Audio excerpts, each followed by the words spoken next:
Compare the maximum and minimum values of y equals 10 to the x minus 5, y equals 1 divided by 10x minus 5, and y equals 10x minus 5. Okay, so just remember that the maximums I like to think of as a mountain, that it's the very top value of a function. And then the minimum would be like a valley. It's the very bottom value of a function. But it can't be a maximum or minimum if it's not a set value, if it's not a firm number. So it couldn't be negative infinity or positive infinity, for example. And so let's go ahead and look at these functions and see what the max and mins are. So for y equals 10x minus 5 are linear. This is the purple graph. Then we see it does go down to negative infinity. So there's not going to be a minimum value there because it doesn't have any restriction on its range. It keeps going. And then it's going to go up to positive infinity. So no maximum because there's no set value there because it'll keep going on forever.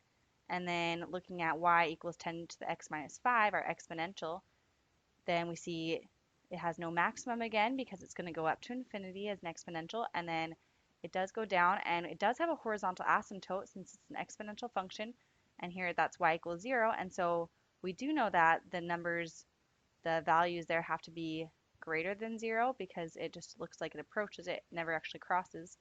But it's going to get closer and closer to 0, and it's never going to have a set minimum there because it'll just get closer and closer and closer to 0 for infinity again.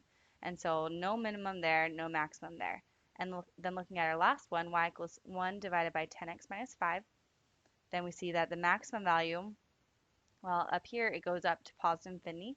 And then we see it also has an asymptote, but then it still keeps going down to negative infinity down on the other end. And so no maximum or minimum there. And so we don't have any for all three. Let's go ahead and summarize this answer. None of these functions have a minimum or maximum value. However, the exponential function y equals 10 to the x minus 5 has a restriction on its y value, y is greater than 0, which is its horizontal asymptote. But there is not a minimum value since as x values decrease, y values continue to decrease, getting closer to 0.